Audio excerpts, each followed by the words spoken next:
Bien. Vamos a... Lo que vimos ayer, recuerdo, aquellos que se estaron en la clase, fue dentro del movimiento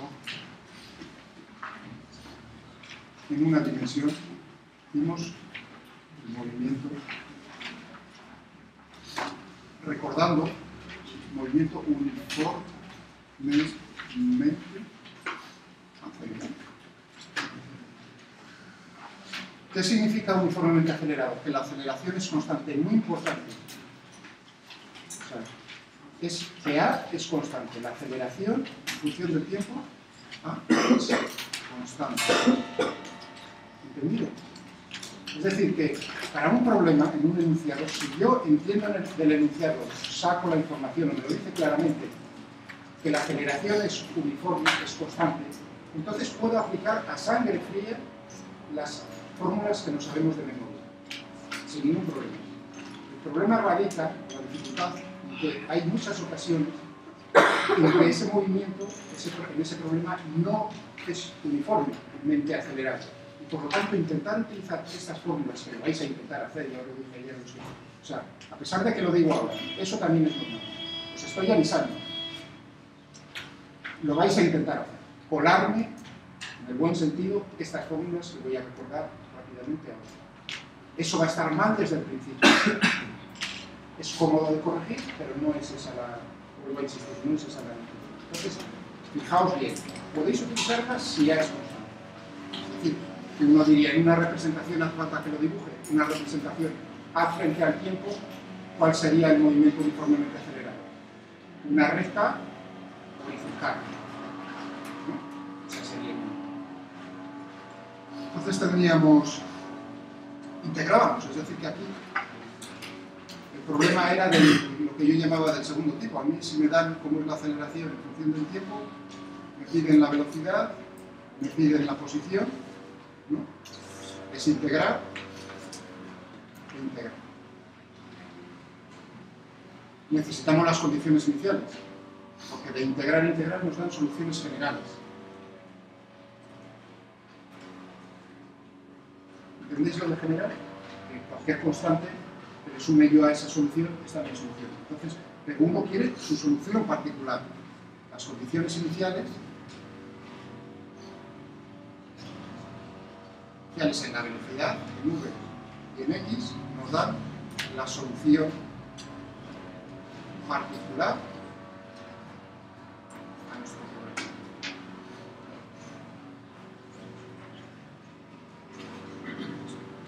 Esto me tiene que decir, pues v de 0, por ejemplo, y x de 0. No tendría por qué ser, insisto, el mismo tiempo. Muy bien, claro, integrar, vamos a suponer, por poner las expresiones que os habéis aprendido de memoria, que escojo el origen temporal de tal manera que t0 esté en los dos casos. Esto lo llamo entonces v0 y esto x0. Vamos a integrar. La aceleración es Gauss. Ecuación diferencial. Esto es una ecuación, fijaos. Es lo que...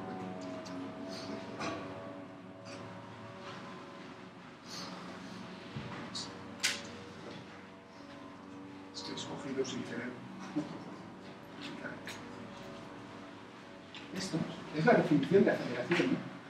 Pero si nosotros conocemos A y no conocemos V, esto es una ecuación. La incógnita es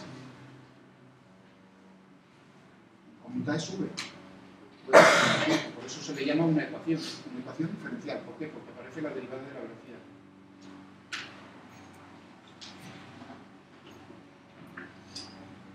Realmente,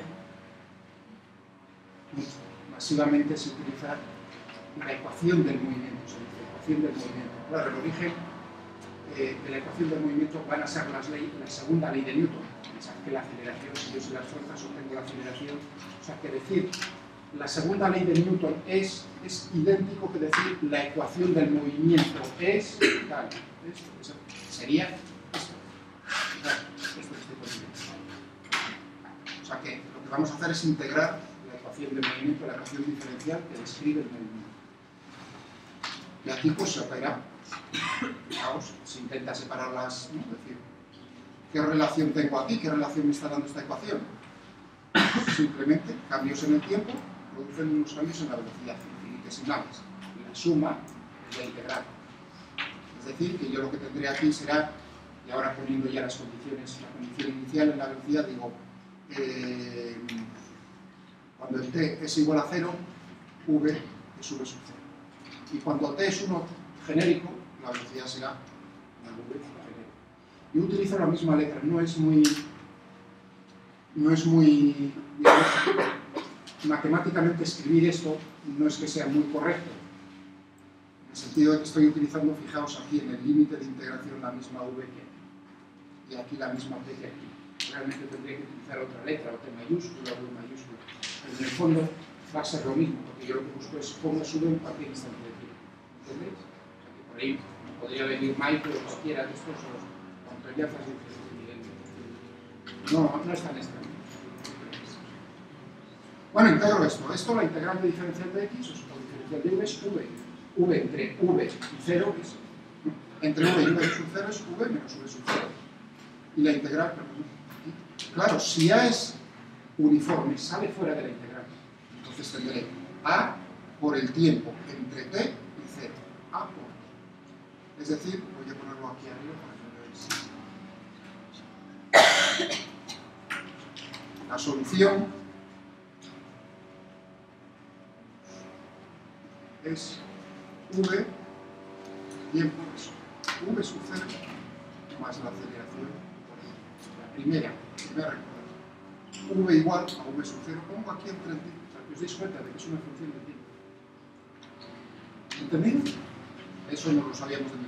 Y ahora damos el siguiente paso, que es buscar la posición.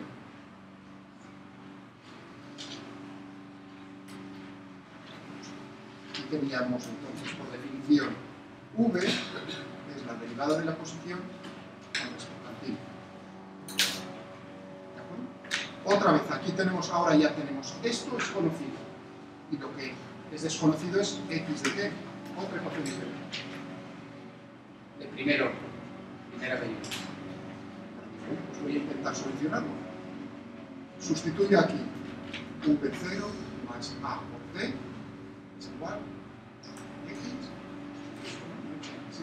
El anterior a la tercera, la perdida. Perdón, es que con el ruido sí. El anterior a la tercera, la superior, la dos. Sí, porque si tenía nuestro compañero, me está preguntando, aquí tenía esta integral. No, porque ya viene en el límite de fijaos. Es una integral definida. ¿Os habéis dado cuenta? Si lo pongo así, efectivamente,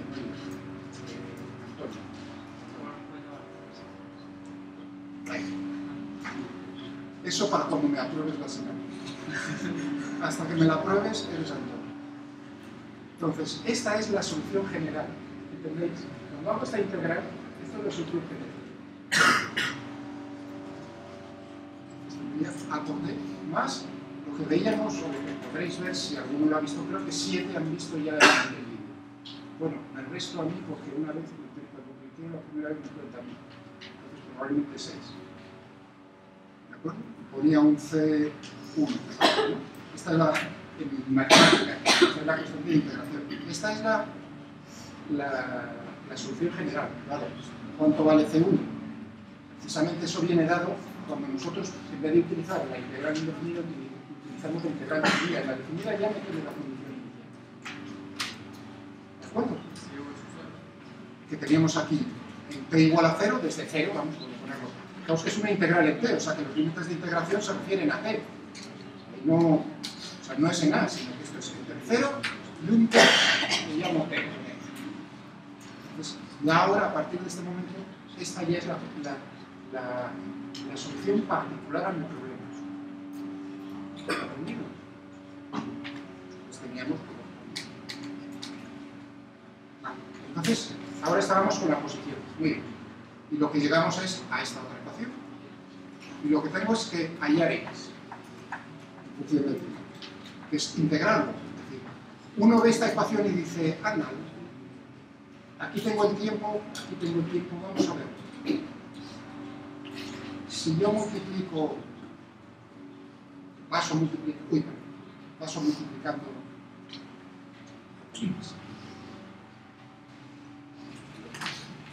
Lo que me está dando aquí esto es la relación, fijaos, cómo cambia la posición cuando hay cambios en el tiempo, infinitesimales. O sea que yo puedo ir pegando saltitos. Por cierto, esto es interesante para vosotros. ¿Qué se hace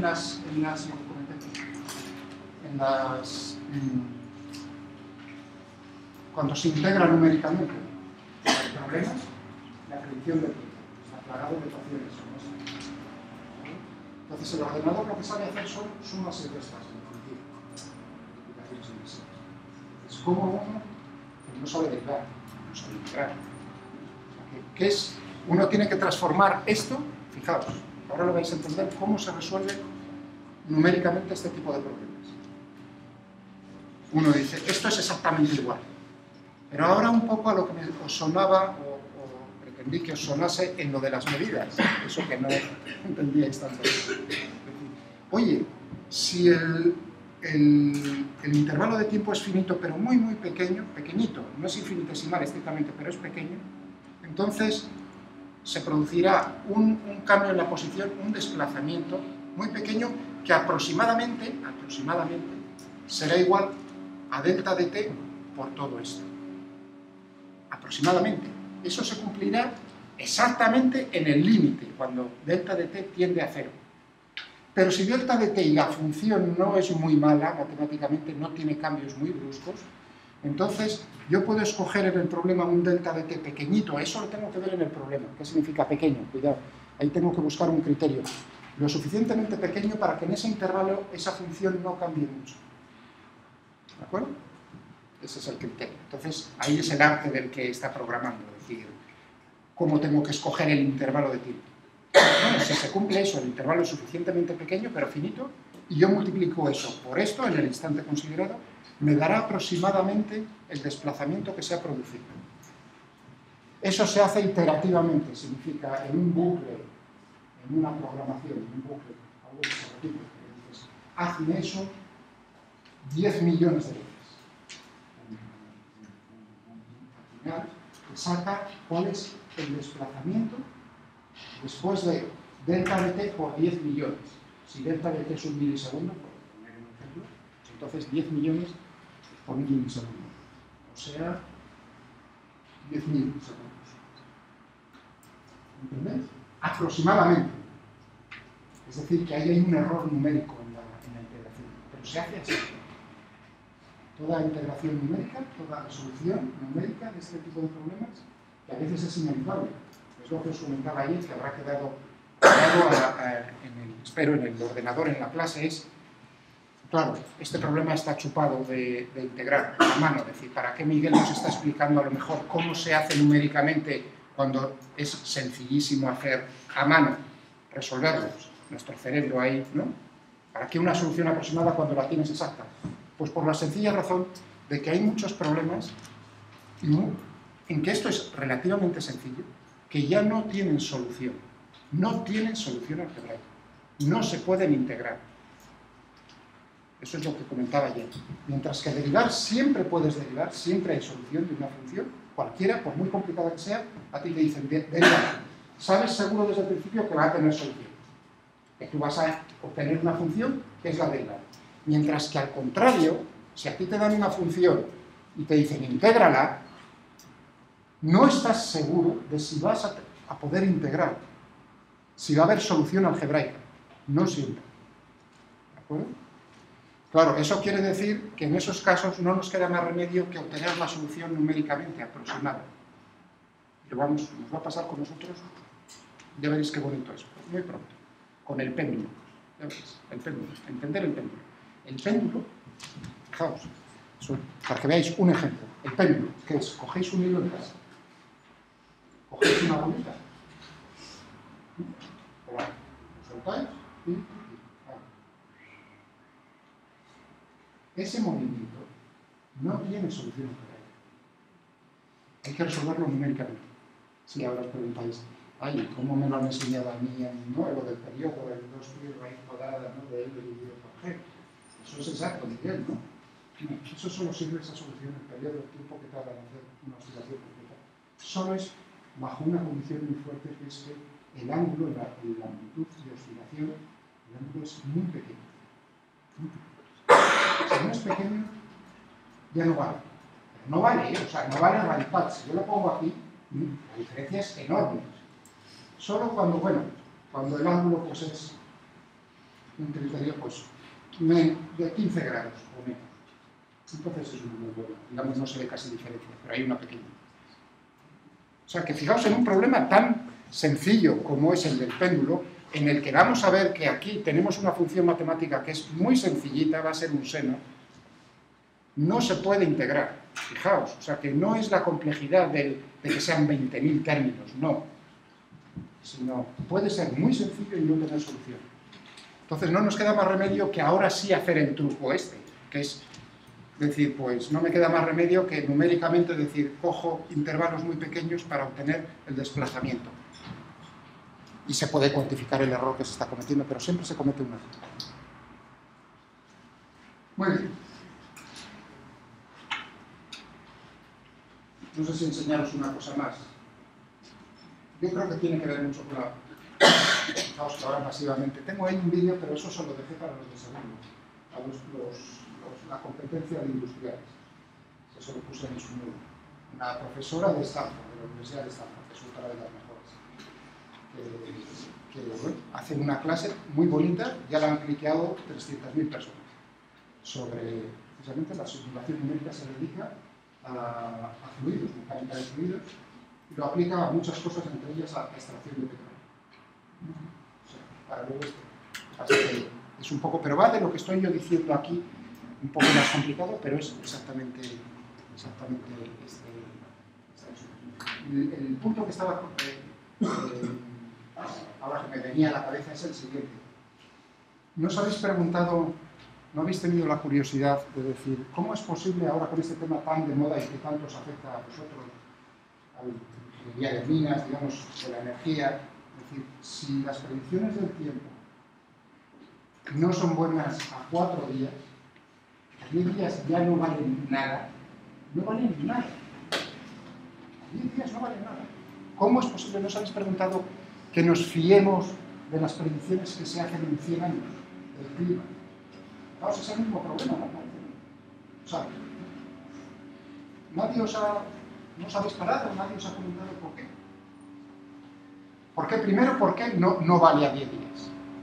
Precisamente por esto. Porque el error en ese tipo de problemas, esta parte es más complicada físicamente, es no lineal, es olvidable. De tal manera que, a pesar de que no es muy grande, tiene un problema de fondo que hace que el error aquí vaya creciendo exponencialmente. Quiere decir, para el caso del tiempo, que en 10 días esa exponencial, digamos, entre la realidad y lo que sacas, es radicalmente diferente. O sea, que es un problema numérico. Y entonces, ¿cómo es posible que ellos den a la máquina pata a pata y digan, eso lo integro numéricamente, no en 10 días, sino que lo integro en 100 años, en 1000 años, que los he visto yo, las integraciones de 1000 años, que duraban, en el ordenador hace 20 años, duraban 3 años. Integrar en el cacharro, aquel que valía un montón de dinero, les costaba 3 años sacar 1000 años. O sea, 3 años reales para sacar 1000 años. Aquí. ¿De acuerdo? Entonces uno dice, el modelo es exactamente el mismo. Un poco más simplificado, en el sentido de que los intervalos de tiempo eran más grandes, el número de puntos sobre la Tierra que se divide la Tierra es más grosero,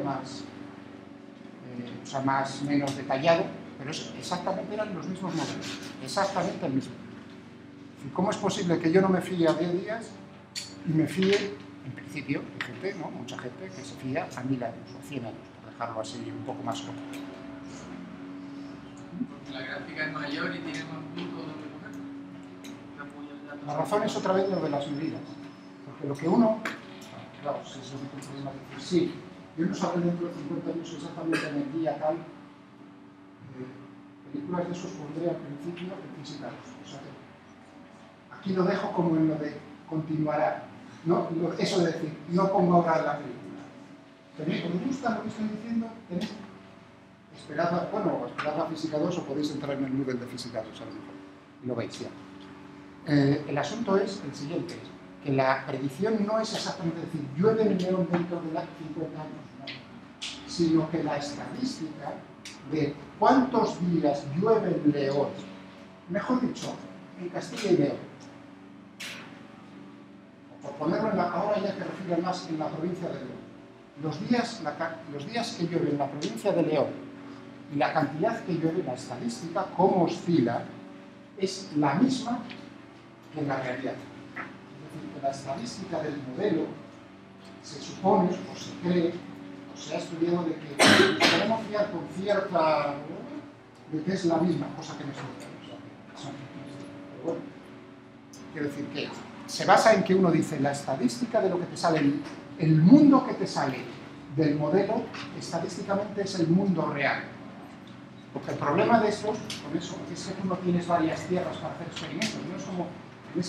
este problema de física no es sencillo en el sentido de que el péndulo yo puedo repetirlo todas las veces que quiera bajo cualquier condición en el laboratorio. Mientras que en la Tierra no tengo 100 tierras para hacer 100 experimentos diferentes. Por eso se hacen las simulaciones numéricas en el ordenador, porque entonces tú puedes tener 100 tierras diferentes. ¿Cómo se comporta la Tierra bajo una duplicación del CO2? ¿Cuántas partes por millón tenemos de CO2 ahora mismo en la atmósfera? Grosso modo, no os pido el número exacto. Fijaos, sois ingenieros, algunos de minas, otros de la energía. Estáis preocupados, naturalmente, de que el problema del cambio climático, ¿no? Y esas cosas. La captura de CO2. Os estoy preguntando, ¿habéis tenido la curiosidad, porque eso sale montones de veces, de decir cuánto es la cantidad de CO2 ahora actual de hace 100 años y la que se supone que va a pasar dentro de 50 años en la atmósfera? ¿De qué orden? ¿Qué orden? No os estoy diciendo 15, no os estoy diciendo pues del orden de 10, no, que no es ese el número. ¿Cuántos de vosotros? Bueno, pues eso es la curiosidad, ¿no? 300 y pico. Partes por millón. Partes por millón. De CO2 no, eso es lo que hay actualmente. Nos estamos acercando a 400. Y antes, digamos en la era preindustrial, que se toma 1800, pues es 200, del orden 200 y pico, 200, ya no recuerdo exactamente, 280. Se duplicará pues dentro de, si seguimos hasta ritmo, depende de cómo la economía, naturalmente, en qué está basada la economía, la producción energética, dentro de, digamos así, los segundos 50 años tenemos duplicado. Entonces, los experimentos, con eso os quiero decir, los experimentos que se hacen ahora en el ordenador es, cojo una tierra con una vez CO2, una vez la cantidad preindustrial, 2 veces, eso es lo que se hacía, y ahora se puede hacer muchas más veces porque los ordenadores son mejores, 2 veces CO2, o 3 veces CO2, entonces se le da la máquina, se compara la estadística de una cosa con la otra y dice, anda, si llueve más, se vuelve más desértico, eso es lo que se hace. El ordenador más potente, leí la noticia el otro día, todos los años se hacen 2 veces una lista de los ordenadores, el ranking de ordenadores más potentes en la Tierra. O sea, cambian, eso cambia muy rápidamente. O sea, fijaos, voy cada que tenéis otro número, es físico, importante. Cuando yo hice mi tesis doctoral también usaba uno de los ordenadores mejores del mundo, un Cray 2. Cray 2S, luego me vino rápidamente un Cray, no para mí, para mucha gente, IMP. O sea, digamos, trabajé con ordenadores que eran, digamos, lo más de lo más. En aquel momento tenían una velocidad del orden del gigaflop. Un flop es una operación en coma flotante, floating point, coma flotante. 1 giga, ahora uno me dice, eso es 10 elevado a 6 mega, 10 elevado a 9 operaciones. Lo del segundo flops viene por segundo. 10 elevado a 9 operaciones por segundo. Eso, ese orden de magnitud. Bueno, ahora el otro día vi que ya han pasado el petaflop. Hace 10 años, cuando estaba explicando estas mismas cosas, decíamos a compañeros como vosotros, el petaflop. Es decir, que por cada 10 años se me ha multiplicado por 3 la capacidad del ordenador. En el que yo lo hacía, que costaba pues, del orden de 10 millones de dólares, ese orden o más, ya no me acuerdo. Ahora realmente este es más rápido que ese. Este o cualquiera de estos que cuesta 1000 euros. Claro, eso para que tengáis una idea, bueno, pues me parece que es 5 petaflops lo que es capaz. ¿Y ese a qué se dedica? Se dedica a 2 cosas. A hacer simulaciones del clima y otras simulaciones de explosiones atómicas. Sí. Las explosiones atómicas ya no se hacen. Las pruebas atómicas, ¿sabes? El diseño, y ahí están los mejores físicos, tienes que diseñar una nueva cabeza nuclear. ¿Por qué? Porque se la tienes que poner a alta. Tiene que pesar poco. ¿Cómo se sabe si una cabeza nuclear funciona? Explotar. Bajo tierra, después cuando. Al principio en el aire, y luego bajo el agua, y luego bajo tierra. Bueno, esas son las pruebas nucleares que todavía hace alguna Corea del Norte, porque no tienen dinero para ordenadores. Bueno, ya desde hace unos cuantos años dijeron, bueno, hacemos una moratoria. ¿Por qué? Bueno, a los americanos les achacaban que les venía bien lo de la moratoria porque ellos ya tenían fuera el momento en que ellos tenían el ordenador suficientemente rápido para simular la explosión atómica en el ordenador. Es decir, simular esa cabeza, el diseño de esa cabeza nuclear lo diseñaban en el ordenador, entonces sabían su comportamiento, si explotaba o no explotaba bien o mal. Entonces ya, digamos, no necesitaban, hicieron las últimas pruebas atómicas para calibrar sus modelos. Las últimas pruebas atómicas de los americanos fueron para calibrar los modelos, de tal manera que a continuación ya no necesitaban, que había más pruebas atómicas. Para ellos, frente al enemigo, cuando estaba tan avanzado, pues era una ventaja darse el pegote, es decir, no queremos más pruebas atómicas. En el fondo, ellos eran capaces de hacerlas sin explotarlas. Bueno, pues se hace para esas dos cosas, para el problema del clima, o sea, eso os da una idea de que el problema del clima y el problema de una explosión atómica es del mismo orden de magnitud, y es lo más difícil que se puede calcular ahora mismo en cualquier problema de física e ingeniería. Con esto lo dejamos.